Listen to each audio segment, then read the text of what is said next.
إن الحمد لله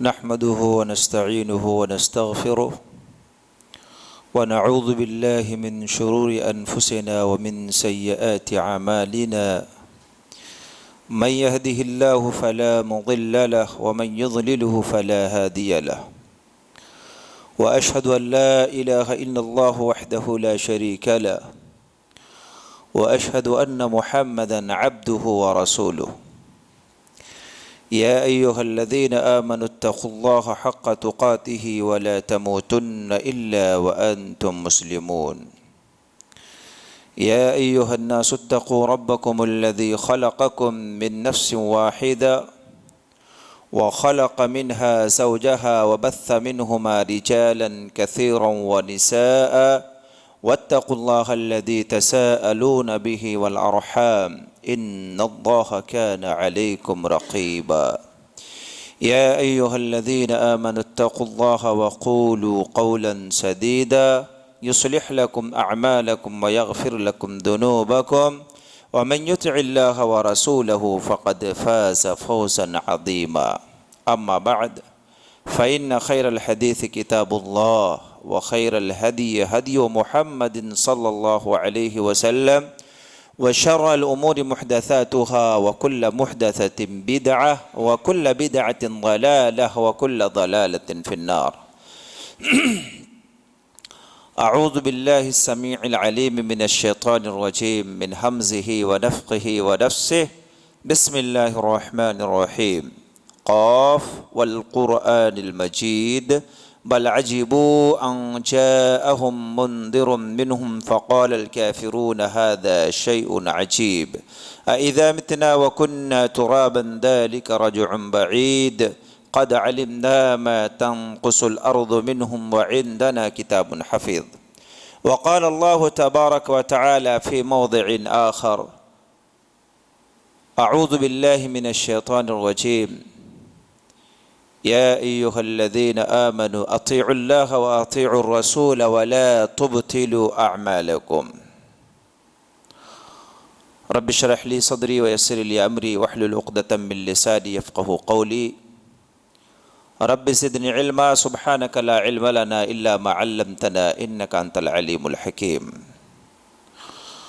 تمام قسم کی تعریف، تمام قسم کی عبادتیں، تمام قسم کی نظر و نیاز، تمام قسم کے ذکر و اذکار صرف اور صرف اس اللہ کے لیے ہے جو اکیلا ہے، تنہا ہے، ساری کائنات کا خالق، مالک، رازق اور مدبر ہے۔ بعدہ درود و سلام کا نذرانہ ہو جملہ انبیاء کرام پر، خصوصاً اللہ کے آخری نبی تاجدار مدنی احمد مجتبیٰ محمد مصطفیٰ صلی اللہ علیہ وسلم پر، جنہوں نے اللہ رب العالمین کے پیغام کو بڑی امانت داری کے ساتھ، بڑی دیانت داری کے ساتھ، رات اور دن کو ایک کر کے بڑی محنت و لگن کے ساتھ اپنوں سے غیروں سے دشمنی مول لے کر ہم انسانوں تک پہنچایا۔ اس ہستی پر خصوصی اعتبار سے آج جمعہ کا دن ہے، جتنا ہو سکے درود پڑھنے کی کوشش کیجیے۔ اللہم صلی علی محمد وعلی آل محمد کما صلیت علی ابراہیم وعلی آل ابراہیم انک حمید مجید۔ اللہم بارک علی محمد وعلی آل محمد کما بارکت علی ابراہیم وعلی آل ابراہیم انک حمید مجید۔ برادران اسلام، بزرگوں، نوجوانوں اور پردے میں اسلامی خواتین، اللہ رب العالمین کا شکریہ ادا کیجیے کہ اللہ رب العالمین نے ہمیں آخری نبی محمد رسول اللہ صلی اللہ علیہ وسلم کی امت میں پیدا کیا۔ یہ اللہ رب العالمین کا بہت بڑا احسان ہے۔ یہ اللہ کا احسان یہ بھی ہے کہ اللہ رب العالمین نے ہمیں اہل توحید کو سمجھنے والا، شرک سے اجتناب کرنے والا، اللہ کے رسول صلی اللہ علیہ وسلم کی سنتوں کو پرکھنے والا، سمجھنے والا اور بدعت سے دور رکھنے والا بنایا۔ اللہ کا یہ بہت بڑا احسان ہے۔ میرے اسلامی بھائیوں، مہینہ شعبان کا ہے اور چند ایام باقی ہے کہ ہمارے اوپر ایک اہم مہینہ جسے مہینوں کا سردار کہا جاتا ہے، رمضان المبارک کا مہینہ آنے ہی والا ہے۔ اللہ سے دعا کرے کہ اللہ رب العالمین ہم تمام مومن بھائی بہنوں کو جہاں کہیں بھی دنیا کی جس کونے میں بھی ہے، اللہ انہیں رمضان المبارک کا عظیم الشان مہینہ نصیب کرے، بولے آمین۔ شعبان کا مہینہ رجب اور رمضان کے بیچ کا مہینہ ہے، اور یہ جو مہینے ہیں اللہ رب العالمین کی طرف سے نازل کردہ مہینے ہیں۔ اللہ رب العالمین نے ان مہینوں کو بنایا ہے، اور مہینے 12 ہیں، ان میں سے 4 مہینے حرمت کے ہیں، جس میں شعبان کا مہینہ حرمت کے مہینوں میں نہیں آتا ہے۔ لیکن شعبان آتے ہی ہمارے ذہنوں میں، ہمارے دلوں میں، ہمارے دل و دماغ میں کچھ تیاریاں، کچھ چیزیں آنے لگتی ہیں۔ بعض بھائیوں کے دلوں میں اس بات کو یہ بھی آتی ہے اور آنا بھی چاہیے کہ چلو شعبان آیا، شعبان کے بعد رمضان کا مہینہ آئے گا اور رمضان میں ہم روزہ رکھیں گے۔ بہت کم لوگ ہیں جن کے دل و دماغ میں ایک باتیں آتی ہیں۔ چونکہ شعبان کا مہینہ حدیثوں میں اس کی ایک فضیلت بیان کی گئی ہے، اور اس فضیلت کیوں ہے وہ بھی وضاحت ہے۔ شعبان کا مہینہ اسی لیے ایک اہمیت کا حامل ہے کہ اللہ کے رسول صلی اللہ علیہ وسلم کو یہ مہینہ بڑی پسند تھا۔ کس اعتبار سے کس لیے پسند تھا، یہ بھی حدیث کے پنوں میں وضاحت ہے۔ حضرت عائشہ صدیقہ رضی اللہ تعالی عنہا، بخاری کی روایت، حدیث کے راویہ کہتے ہیں کہ اللہ کے رسول صلی اللہ علیہ وسلم کو ہم دیکھتے تھے کہ آپ روزہ رکھ رہے ہیں تو رکھی جا رہے ہیں، آپ افطار نہیں کر رہے، یعنی لگاتار آپ روزہ رکھتے۔ آپ کو ہم دیکھتے ہیں کہ آپ افطار کر رہے ہیں، کرے جا رہے ہیں، روزہ نہیں رکھ رہے، افطار کیے جا رہے ہیں۔ اور شعبان کے مہینے میں ہم نے دیکھا کہ رمضان کے علاوہ جتنے بھی مہینے ہیں، نفلی روزہ کے طور پر سب سے زیادہ آپ صلی اللہ علیہ وسلم شعبان کے مہینے میں روزہ رکھا کرتے تھے۔ حضرت عائشہ کہتی کان احب الشہور الی رسول اللہ صلی اللہ علیہ وسلم ان یصومہ شعبان ثم یصلہ برمضان۔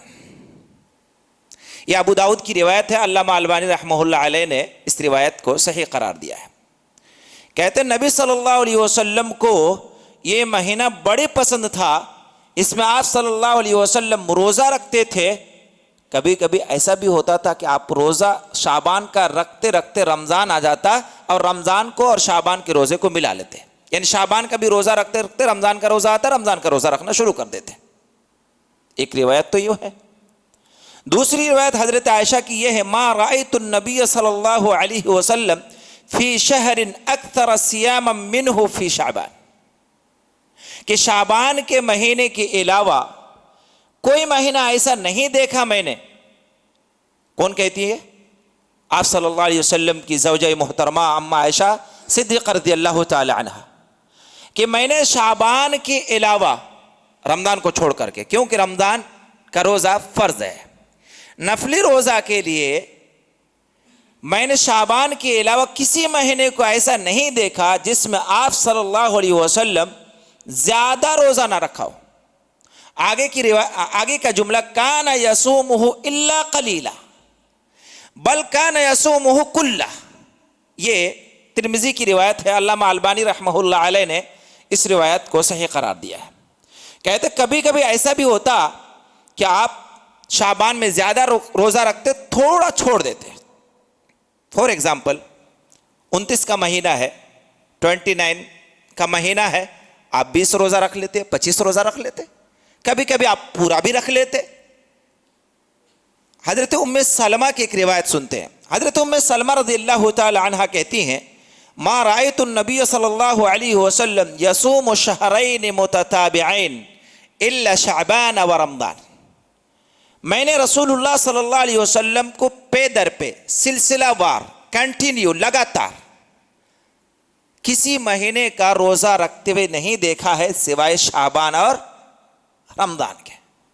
یعنی آپ صلی اللہ علیہ وسلم شعبان کا بھی روزہ رکھتے اور پھر رمضان آتا رمضان کا روزہ رکھتے. یہ آپ صلی اللہ علیہ وسلم کی حدیث. بس اتنا ہی ہے کہ آپ شعبان میں روزہ کثرت سے رکھتے تھے، زیادہ سے زیادہ رکھا کرتے تھے. اب یہاں سوال ہے کہ آپ صلی اللہ علیہ وسلم روزہ کثرت سے شعبان کے مہینے میں کیوں رکھتے تھے؟ وجہ کیا ہے اور ہمیں کیا کرنا چاہیے؟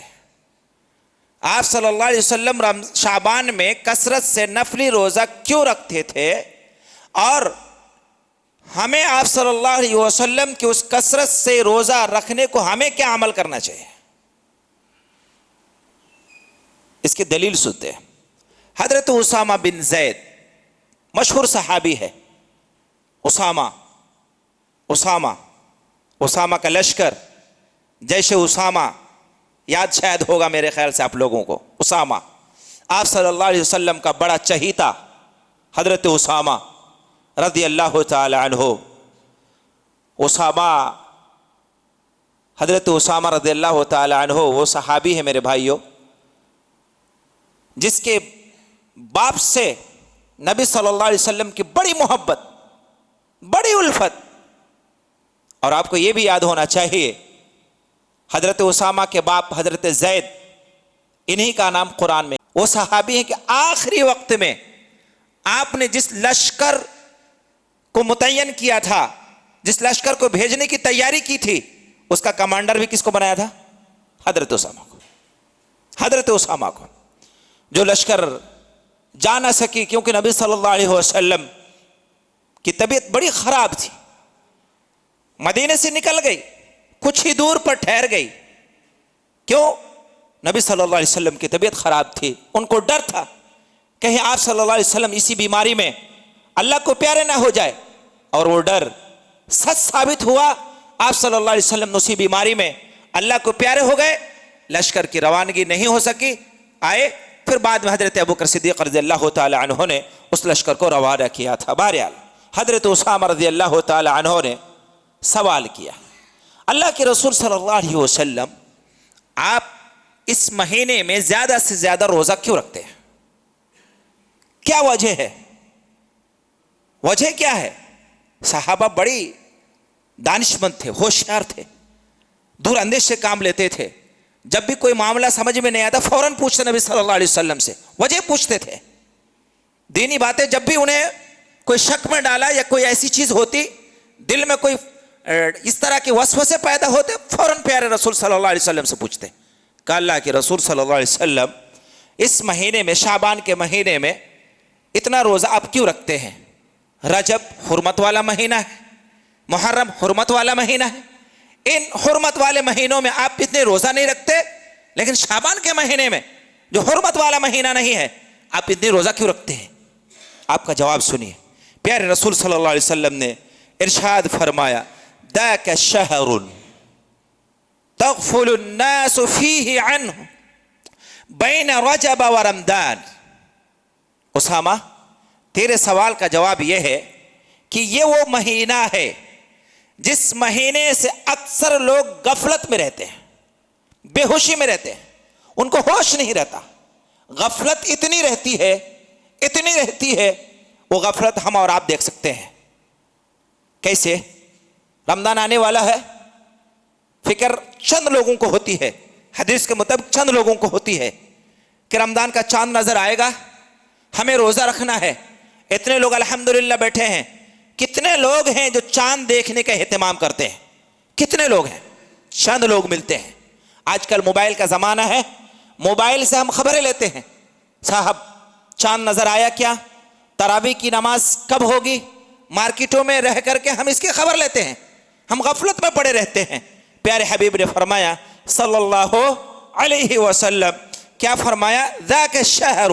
اسامہ یہ وہ مہینہ ہے تغفل الناس فیہ عنہ بین رجب و رمضان، جس سے اکثر لوگ غفلت میں رہتے ہیں اور یہ رجب اور رمضان کے بیچ میں آتا ہے وَهُوَ الشَّهْرٌ وجہ وَهُوَ الشَّهْرٌ تُرْفَعُ فِيهِ الْأَعْمَالِ وجہ ہے روزہ رکھنے کا اس مہینے میں کثرت سے پیارے حبیب کی وجہ بتا رہے ہیں وَهُوَ الشَّهْرٌ یہ وہ مہینہ ہے تُرْفَعُ فِيهِ الْأَعْمَالِ جس میں اعمال پیش کیے جاتے ہیں. کہاں پیش کیے جاتے ہیں؟ رب العالمین کے پاس، ہمارے آپ کے رب کے پاس، تمام مخلوقات کے رب کے پاس ہمارے اور آپ کے اعمال پیش کیے جاتے ہیں. پیارے حبیب نے فرمایا صلی اللہ علیہ وسلم وَأُحِبُّ أَن يَرْفَعَ عَمَلِي وَأَنَا صَائِمٌ میری دلی تمنا ہے، میری چاہت ہے، میری خواہش ہے، میں چاہتا ہوں، میں خواہش کرتا ہوں، میری دلی تمنا اس بات کی ہے کہ جب رب کے سامنے میں کون کہہ رہا ہے؟ وہ انسان، وہ انسانیت جو سید الرسل ہے، وہ انسانیت جو سید ولد آدم ہے، وہ انسانیت جو اماموں کا امام ہے، وہ انسانیت جو انبیاء کی امام ہے، امام آدم ہے، محمد الرسول اللہ ہے، جس کے بارے میں رب نے فرمایا لِيَغْفِرَ لَكَ اللَّهُ مَا تَقَدَّمَ مِن ذَنبِكَ وَمَا تَأَخَّرَ نبی تیرے اگلے بھی گناہ معاف، پچھلے بھی گناہ معاف. حضرت عائشہ نے پوچھا تھا، مسلم کی روایت ہے، اللہ کے رسول صلی اللہ علیہ وسلم آپ کے اگلے گناہ معاف، پچھلے گناہ معاف. آپ نماز اتنی لمبی، آپ قیام میں اتنا لمبا کرتے، رکوع میں اتنے لمبے رکوع کرتے، سجود میں اتنا سجدے لمبے کرتے، آپ کا پیر اتنا سوجن آ جاتا، ورم آ جاتا، آپ کا پیر پھول جاتا. آخر وجہ کیا ہے؟ آپ کیا فرماتے؟ افلا اکون عبدا شکورا.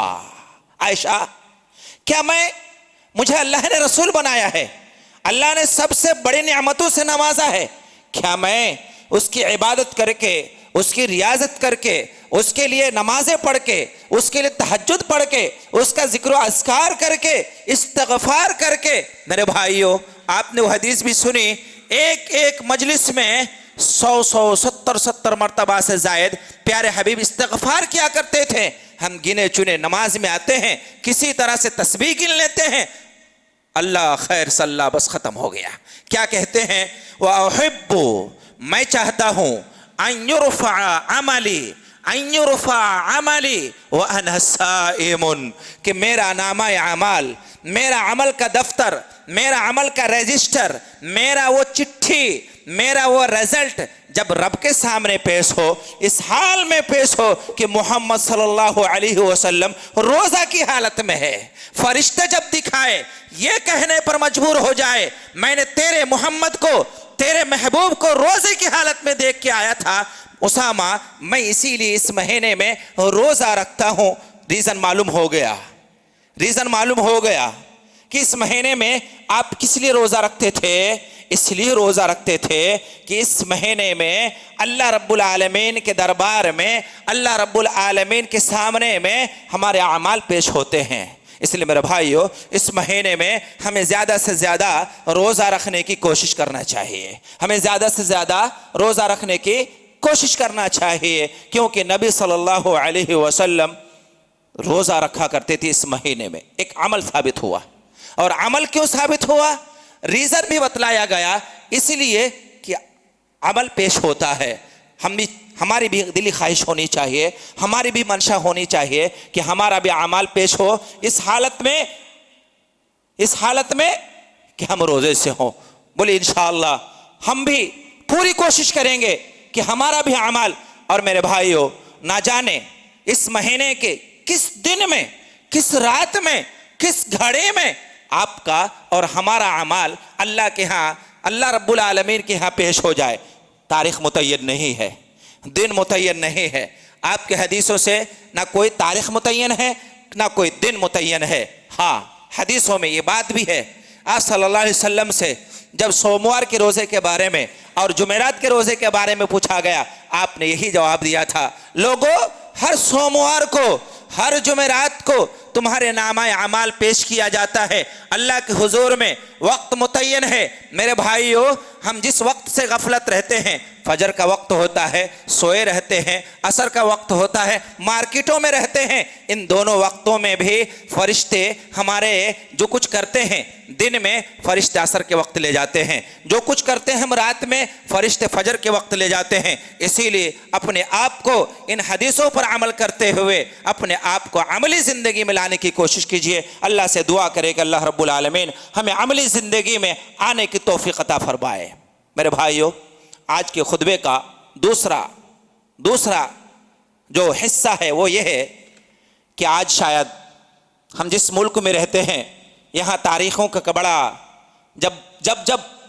جب رمضان آتا ہے یا عید الاضحیٰ آتا ہے تو ہمارے سامنے میں تاریخیں کچھ آگے پیچھے ہونے کا جو ہے اختلافات و انتشار رہتے ہیں۔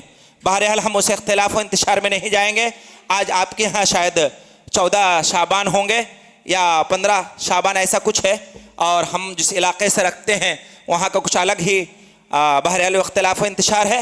بہرحال ہمیں کہنا یہ ہے کہ شعبان کے مہینے میں ایک لیلۃ النصف من شعبان، جس کو 15ویں شعبان کہتے ہیں، عرفی زبان میں ہم اور آپ نے یاد رکھ لیا ہے، شاید ہم نے بھی یاد رکھا، آپ نے بھی یاد رکھا، شب برات۔ کیا رب ناخا؟ لیلہ براء، شب برات۔ اگر اس لفظ کو، ان دونوں لفظوں کو ملائیں گے تو آپ کو بھی حیرانی ہوگی۔ شب یہ فارسی لفظ ہے۔ شب کون سا لفظ ہے؟ فارسی لفظ ہے۔ شب مینس رات، نائٹ، عربی میں لیل آتی ہے۔ برات جب لکھیں گے، قرآن میں ایک سورہ ہے براءۃ من اللہ، یہ برا کون سا لفظ ہوا؟ عربک کا لفظ ہوا، یعنی ایک فارسی کا لفظ ہے، دوسرا کیا چیز کا لفظ ہے؟ عربی کا لفظ ہے۔ اگر دونوں کا میننگ ملایا جائے، ایسی رات، برا کا مطلب نفرت کرنا، اپنے آپ کو کسی چیز سے چھٹکارا حاصل کر لینا، شب برا، ایسی رات جس سے ہم چھٹکارا حاصل کرتے ہیں، برات کا اظہار کرتے ہیں۔ بہرحال ادھر نہیں جائیں گے، آئیے ذرا اپنے عقل کو کھول کر کے حدیثوں کے پنوں میں چلتے ہیں کہ 15ویں شعبان کی کیا حدیثوں میں کوئی حقیقت بھی ہے یا آیا کچھ بھی نہیں ہے۔ ہم 2 حدیثیں بیان کریں گے۔ حدیث کے پنوں میں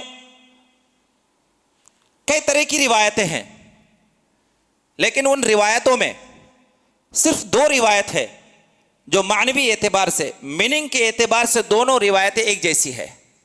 الفاظ کے اعتبار سے دونوں روایتیں مختلف ہے، لیکن میننگ کے اعتبار سے وہ دونوں روایتیں ایک ہے۔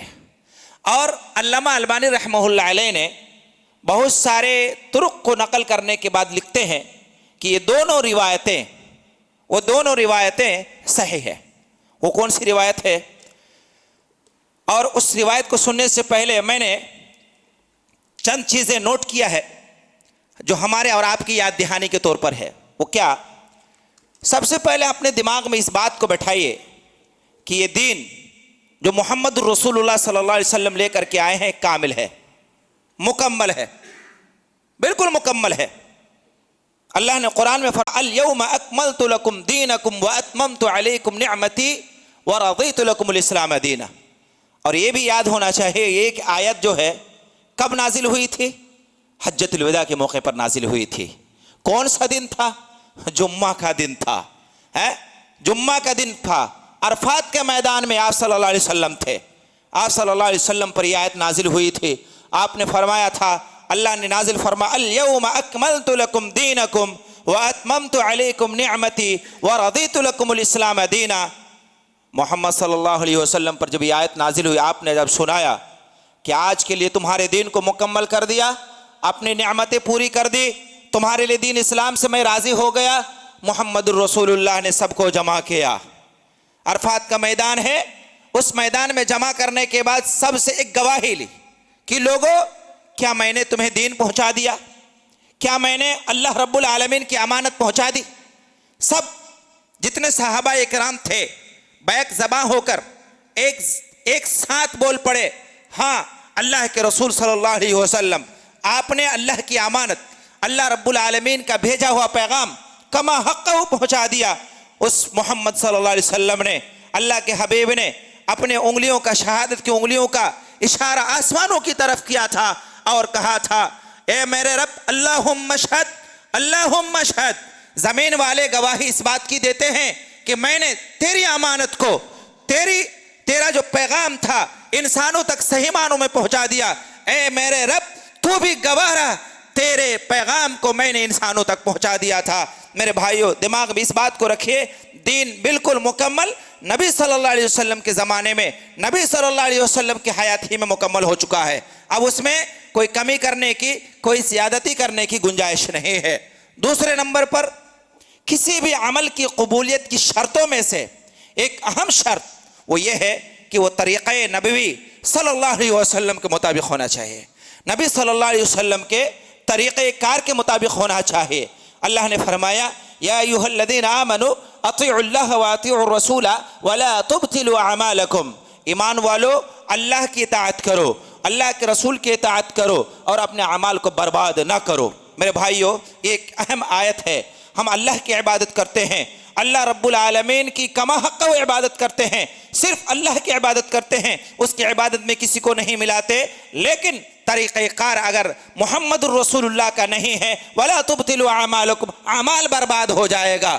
محمد الرسول اللہ کا طریقہ لیتے ہیں، اعمال میں اللہ رب العالمین عبادت میں اللہ کے ساتھ کسی کو ملاتا ہے، وَلَا تُبْطِلُوا أَعْمَالَكُمْ، اللہ ہمارے اعمال کو برباد کر دے گا۔ اسی لیے دونوں ضروری ہے، عبادت اللہ کی ہونی چاہیے، رب کی ہونی چاہیے، رب کی خوشنودی کے لیے ہونی چاہیے، اور وہ عبادت محمد الرسول اللہ صلی اللہ علیہ وسلم کے اسوہ کے مطابق ہونا چاہیے۔ لقد کان لکم فی رسول اللہ اسوۃ حسنہ کے مطابق ہونی چاہیے۔ اسی طرح سے کسی بھی عمل یا کسی بھی دن کو یا کسی بھی رات کو ہم کسی بھی عمل کے لیے خاص نہیں کر سکتے۔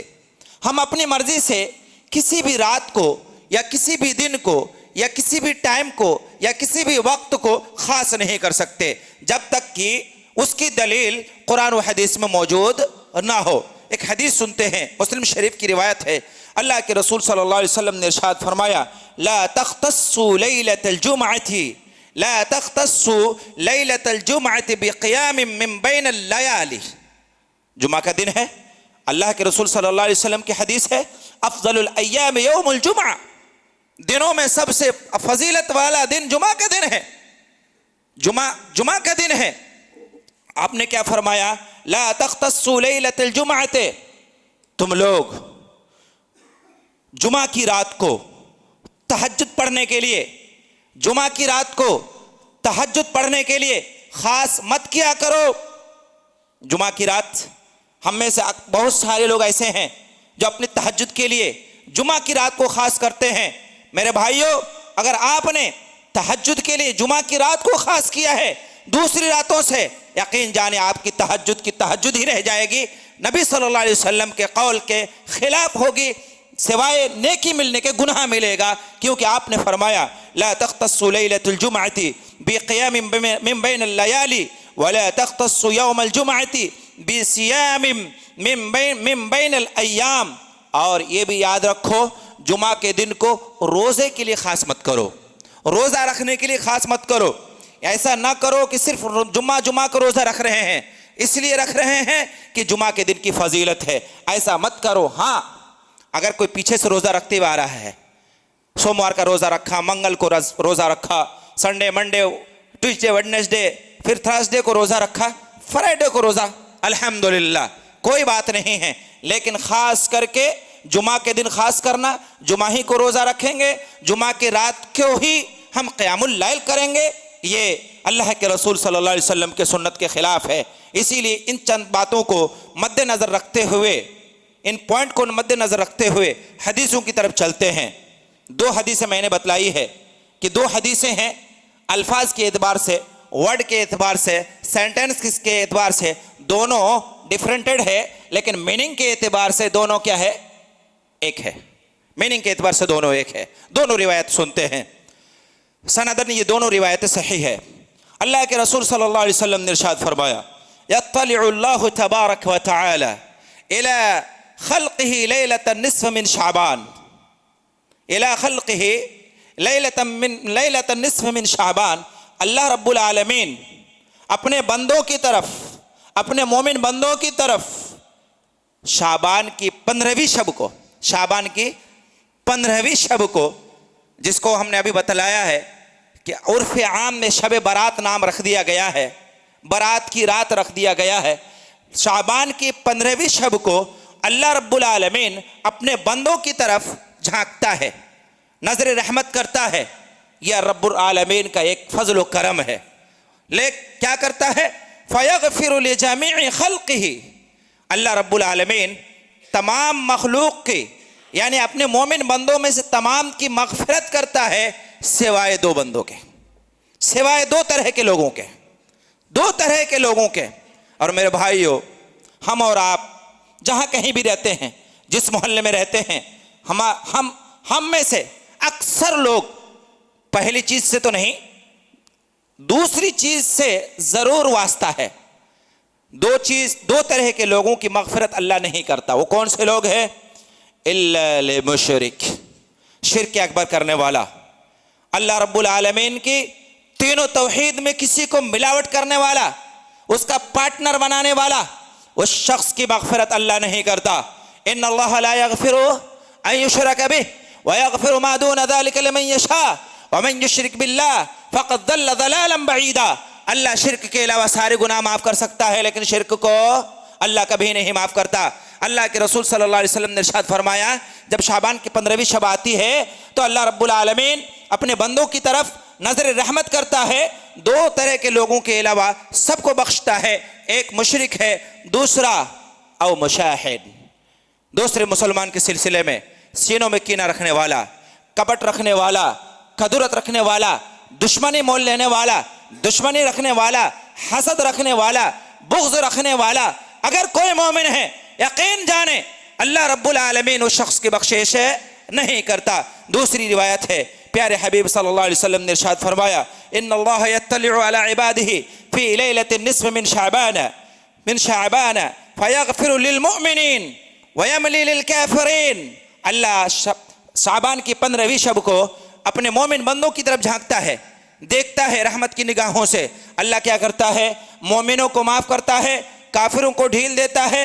وَيَدْعُو أَهْلُ الْحِقْدِ بِحِقْدِهِمْ حَتَّى يَدْعُو، اور اس شخص کو اس وقت تک معاف نہیں کرتا، اس مومن کو اللہ اس وقت تک معاف نہیں کرتا جس مومن کے دل میں دوسرے مسلمان کے سلسلے میں کینہ ہو۔ جب تک کہ اپنے دلوں سے کینہ کو دوسرے مسلمان کے سلسلے میں نکال نہ دے، اپنے سینوں سے بغض کو، حسد کو، کینہ کو، کپٹ کو، اور اپنے اندر جو حقارت کی نگاہ ہے دوسرے مسلمانوں کے سلسلے میں، اس کو جب تک نکالا نہیں دیتا اس وقت تک اللہ رب العالمین معاف نہیں کرتا۔ میرے بھائیو، شعبان کے 15ویں شب کے تعلق سے یہی 2 روایت ہے۔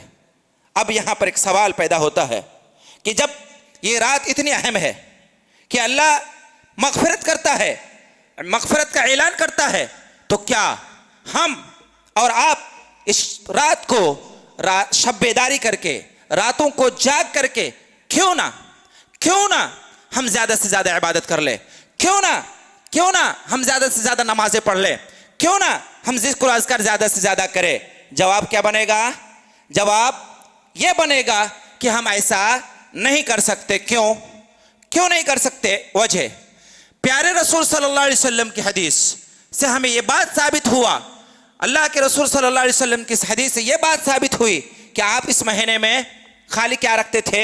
روزہ رکھا کرتے تھے زیادہ سے زیادہ۔ اور آپ صلی اللہ علیہ وسلم 15ویں شب یا 15ویں شعبان کو روزہ خاص نہیں کیا، آپ نے ڈیٹ فکس نہیں کیا کہ 15 شعبان کو ہی روزہ رکھنا ہے، آپ نے ڈیٹ فکس نہیں کیا۔ نمبر 1۔ نمبر دو، چاہے آپ جتنا عمل کر لیں، محمد الرسول اللہ صلی اللہ علیہ وسلم صحابہ اکرام کی زندگی سے اگر وہ ٹوئلے نہیں کھاتی، میچ نہیں کھاتا، تو وہ عمل قابل قبول نہیں ہے۔ من عمل عملا لیس علیہ امرنا فہو رد، جس شخص نے کوئی ایسا عمل کیا ہے جس کے بارے میں میرا کوئی فرمان نہیں ہے، کان کھول کر کے سن لو۔ امام نووی رحمہ اللہ علیہ اس حدیث کی تشریح کرتے ہیں، کان کھول کر کے سن لو، عمل بھی برباد ہے، کرنے والا مردود ہے، جو کروایا وہ بھی مردود ہے، عمل بھی مردود، کرنے والا مردود، جس کسی نے اس عمل کے بارے میں بتلایا ہے وہ بھی مردود ہے۔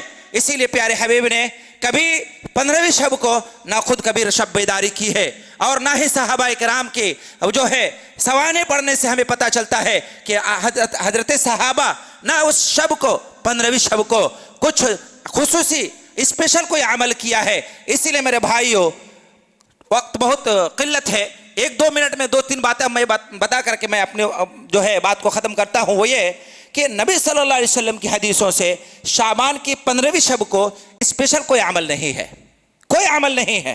آپ صلی اللہ علیہ وسلم کی حدیث سے کوئی خاص عمل نہیں ہے، اور کوئی نہ ٹائم فکس ہے نہ کوئی ڈیٹ فکس ہے، کچھ بھی نہیں ہے۔ صرف اتنا ہے کہ اس مہینے میں آپ صلی اللہ علیہ وسلم زیادہ سے زیادہ روزہ رکھا کرتے تھے، ریزن بھی بتلایا گیا کیوں روزہ رکھا کرتے تھے۔ میرے بھائیوں، ایک مغالطہ بھی لوگوں نے، اور اللہ رحم فرمائے ان خطبہ کا، ان واعظین کا جو بڑے اچھا اور اچھے انداز میں بیان کرتے ہیں، وہ مغالطہ کیا ہوا؟ قرآن کی ایک آیت ہے، اس رات کو فیصلہ والی رات مان لیا گیا ہے۔ سورہ دخان کی اس آیت کو آپ نے سنا ہوگا، اِنَّا أَنزَلْنَاهُ فِي لَيْلَةٍ مُبَارَكَةٍ إِنَّا كُنَّا فِيهِ مُنذِرِينَ۔ بے شک ہم نے، اور اتنے عقل مند لوگ ہیں، سبھی لوگ اس بات کو مانتے ہیں، تمام امت کی اس بات پر اتفاق ہے، قرآن کا نزول رمضان میں ہوا ہے، اور رمضان میں کیا آتا ہے؟ وہ شب قدر کی رات آتی ہے۔ یہ آیت کیا کہتی ہے؟ اللہ کہتا ہے اِنَّا أَنزَلْنَاهُ فِي لَيْلَةٍ مُبَارَكَةٍ إِنَّا كُنَّا فِيهِ مُنذِرِينَ إِنَّا كُنَّا مُنذِرِينَ، کہ بے شک ہم نے اس قرآن کو ہم نے لیلہ مبارکہ میں نازل کیا ہے۔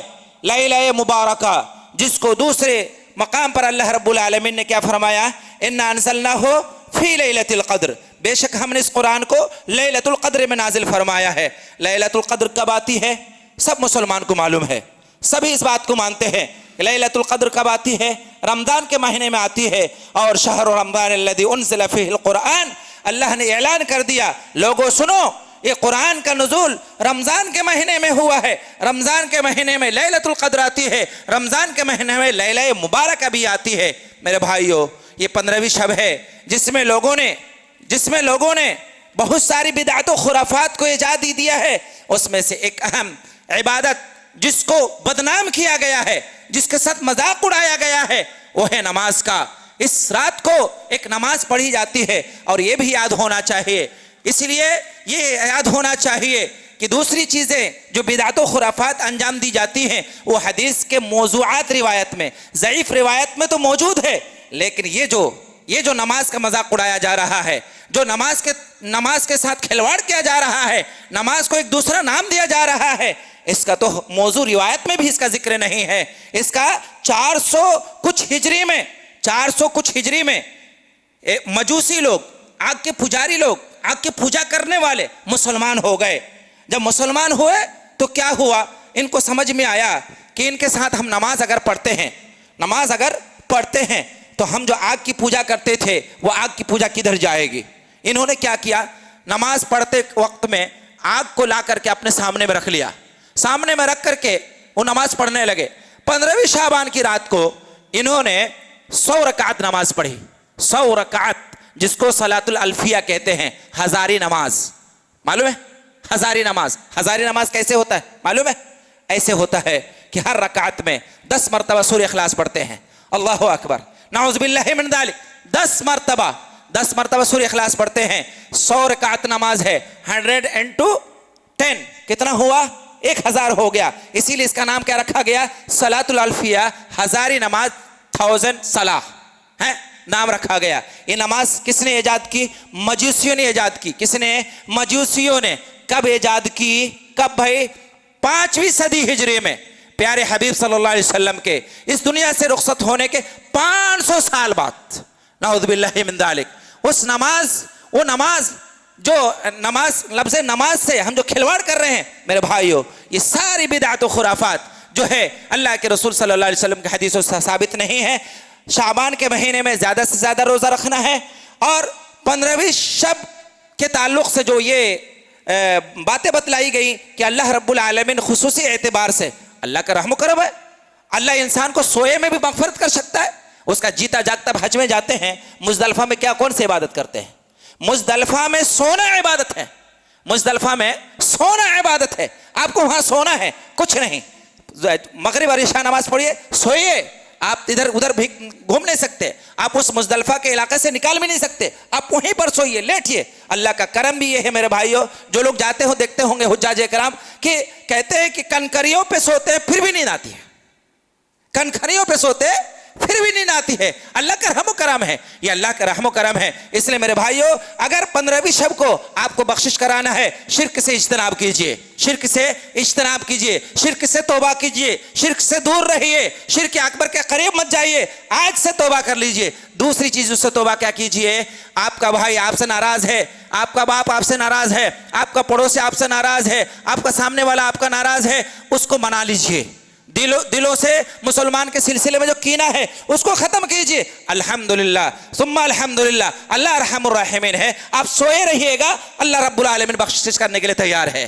آپ نیند میں رہیے گا، اللہ رب العالمین بخشش کرنے کے لیے تیار ہے. اللہ سے دعا کرے کہ اللہ رب العالمین ہمیں شرک سے اجتناب کرنے کی توفیق عطا فرما دے. آمین. اقول قولی ھذا استغفر اللہ لی ولکم ولسائر المسلمین واستغفروہ انہ الغفور الرحیم.